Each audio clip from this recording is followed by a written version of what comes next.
ಮಾಜಿ ಸಚಿವ ಸಿಟಿ ರವಿ ಅವರು ಮಾಜಿ ಸಿಎಂ ಎಚ್ ಡಿ ಕುಮಾರಸ್ವಾಮಿ ಅವರನ್ನ ರಾಮನಗರ ಜಿಲ್ಲೆಯ ಬಿಡದಿ ತೋಟದಲ್ಲಿ ಭೇಟಿ ಮಾಡಿದ್ರು. ಈಗಾಗಲೇ ಜೆಡಿಎಸ್ ಬಿಜೆಪಿಯ ಜೊತೆ ಮುಂದಿನ ಲೋಕಸಭಾ ಚುನಾವಣೆಗೆ ಮೈತ್ರಿ ಮಾಡಿಕೊಂಡಿದ್ದು, ಸಿಟಿ ರವಿ ಅವರು ಭೇಟಿ ನೀಡಿರೋದು ಕುತೂಹಲ ಮೂಡುವಂತೆ ಮಾಡಿದೆ.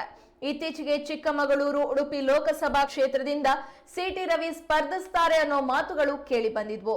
ಈ ನಡುವೆ ಎಚ್ಡಿಕೆ ಭೇಟಿಯಾಗಿ ಮಾತುಕತೆ ನಡೆಸಿರೋದು ರಾಜಕೀಯವಾಗಿ ಕುತೂಹಲ ಮೂಡಿಸುವಂತೆ ಮಾಡಿದೆ.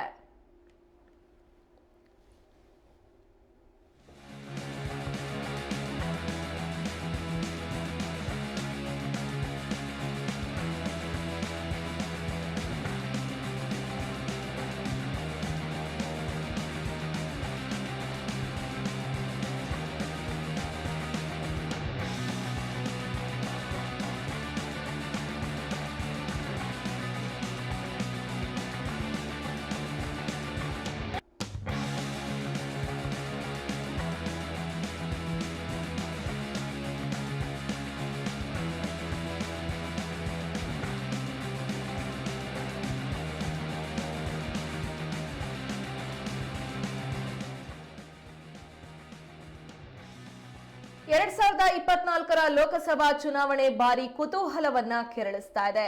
ಬಿಜೆಪಿಯ ಸಾಕಷ್ಟು ನಾಯಕರು ಜೆಡಿಎಸ್ನ ಮುಖಂಡರನ್ನ ಭೇಟಿಯಾಗ್ತಾ ಇದ್ದಾರೆ.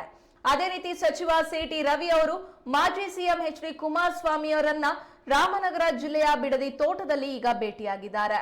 ಈಗಾಗಲೇ ಜೆಡಿಎಸ್ ಬಿಜೆಪಿಯ ಜೊತೆ ಮುಂದಿನ ಲೋಕಸಭೆ ಚುನಾವಣೆಗೆ ಮೈತ್ರಿ ಮಾಡಿಕೊಂಡಿರೋದು ಎಲ್ಲರಿಗೂ ಗೊತ್ತಿರುವಂತಹ ವಿಚಾರ.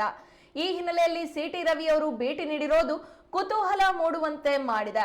ಇತ್ತೀಚೆಗೆ ಚಿಕ್ಕಮಗಳೂರು ಮತ್ತು ಉಡುಪಿ ಲೋಕಸಭಾ ಕ್ಷೇತ್ರದಿಂದ ಸಿಟಿ ರವಿ ಅವರು ಸ್ಪರ್ಧಿಸುತ್ತಾರೆ ಅನ್ನೋ ಮಾತುಗಳು ಕೇಳಿ ಬಂದಿದ್ವು.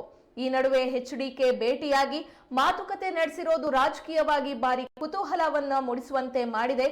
ಕೆಲ ಸಮಯದ ನಂತರವೇ ಈ ಭೇಟಿಯ ಅರ್ಥವನ್ನ ನಾವು ತಿಳಿಬೇಕಾಗಿದೆ.